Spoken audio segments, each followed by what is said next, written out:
ये 19वीं सदी के शुरुआत की बात है।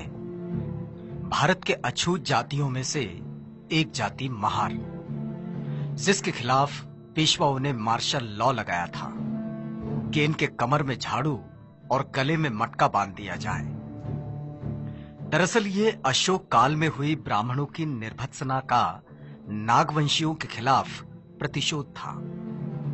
वैसे तो महार जाति अपनी वीरता के लिए प्रसिद्ध थी, लेकिन जब संसाधन ही छीन लिए जाते हैं तो कोई भी विकलांग हो सकता है।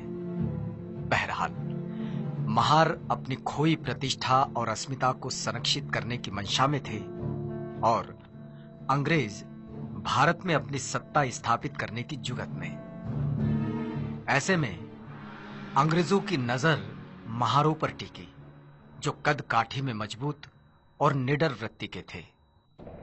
अंग्रेजों ने ब्रिटिश भारत की सेना में महारों के लिए दरवाजे खोल दिए और उन्हें फौजी शिक्षा भी दी। अंग्रेजों को पेशवाओं की सल्तनत खत्म कर वहां ब्रिटिश राज कायम करना था। तैयारी शुरू हुई पेशवाओं पर आक्रमण करने की। महारों के सरदार सेनापति सिद्धनाग के कानों पर यह खबर पड़ी तो वे स्वयं बाजीराव पेशवा से मिलने गए। पेशवा बाजीराव से सिद्धनाग ने कहा, अंग्रेजों की तरफ से लड़ने की हम अछूतों की कोई इच्छा नहीं और यह हमें पसंद भी नहीं। यदि हम तुम्हारी ओर से लड़कर अंग्रेजों को यहां से भगा दें और यदि हम ऐसा कर लें तो तुम्हारे राज्य में, तुम्हारी सेना में हमारा स्थान क्या होगा? पेशवा बाजीराव ने सिद्धनाग के इस प्रस्ताव की अवहेलना की और कहा, सुई की नोक पर थर्राते हुए ठहरे धूल के कण जितना स्थान भी तुम महारों के लिए हमारे पास नहीं है। तुम लोग हमारे पैरों की धूल हो और वो ही बने रहोगे। चतुर्वर्ण व्यवस्था ने तुम महारों के लिए जो नियम बनाए हैं उनमें थोड़ा भी बदलाव नहीं होगा। तुम नीच हो, नीच ही रहोगे। पेशवा के जवाब से सिद्धनाग ठिठुर गए। उनका खून खौलने लगा और वे गरज पड़े, हम आज तक तुम्हारे अन्याय अत्याचार सहते रहे, लेकिन अब तुमने स्वयं ही अपनी मृत्यु रेखा खींच ली है। महारों ने शस्त्र उठा लिए हैं। अब ये उच्च वर्णीय मगरूरी मिट्टी में मिल जाएगी।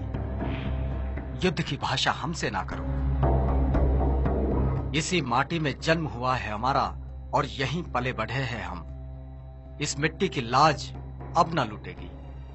अपने न्याय हकों के लिए युद्ध करना कोई पाप नहीं है।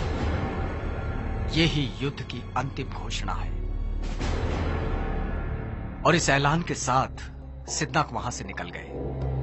दरअसल पेशवाओं के अत्याचार से महार समुदाय त्रस्त हो गया था और स्वाभिमानी जीवन जीने के लिए युद्ध का रास्ता उसे जचने लगा। अब ब्रिटिश आर्मी का वो हिस्सा थे और पेशवा के आह्वान से चिंगारी और भड़की। जैसे बाबा साहब डॉक्टर अम्बेडकर कहते हैं, जहां सहन शक्ति खत्म हो जाती है वहीं क्रांति का जन्म होता है। महारों ने सदियों से चले आ रहे अपने अपमान का बदला लेने पेशवाई के खिलाफ युद्ध का बिगुल फूंका और आधुनिक भारत में समतामूलक समाज निर्माण के नए इतिहास पर्व की शुरुआत हुई। भीमा नदी के किनारे बसे कोरेगांव की ये बात है। 1 जनवरी 1818। मुंबई के नेटिव इन्फेंट्री के 500 जवान, जो सभी महार जाति से थे, 250 घुड़सवार और 2 तोपे, कैप्टन स्टॉटन का नेतृत्व और सामने पेशवा के 25,000 से भी ज्यादा पैदल सैनिक और 3,000 घुड़सवार। इनका सामना होने से पहले कैप्टन स्टॉटन 25 मील पैदल चलकर 1 जनवरी 1818 की सुबह कोरेगांव पहुंचे थे। जवान थके हुए थे और युद्ध शुरू हुआ। महार सेना का नेतृत्व रत्नाक, जतनाक और भीकनाक कर रहे थे। एक दिन एक रात ये युद्ध चला और देखते ही देखते पेशवा के 25,000 सैनिकों का धुआं उठ गया। 500 महार सैनिकों के सामने पेशवा की विशाल सेना पौनी साबित हुई। इसमें अंग्रेजी सेना के 276 लोग गिरे। लड़ाई के धरातल पर महारों का सामर्थ्य किस स्तर का है, ये बात पूरी दुनिया ने देखी और इतिहास इस घटना से गौरवान्वित हुआ। युद्ध में वीर गति को प्राप्त हुए सैनिकों की शौर्य गाथा दुनिया के इतिहास में अमर हुई, जो भीमा कोरेगांव के इस 75 फीट ऊंचे विजय स्तंभ पर दर्ज है। इस क्रांति स्तंभ, विजय स्तंभ को सैल्यूट करने बाबा साहब डॉक्टर अम्बेडकर हर साल 1 जनवरी को यहां जरूर आते थे।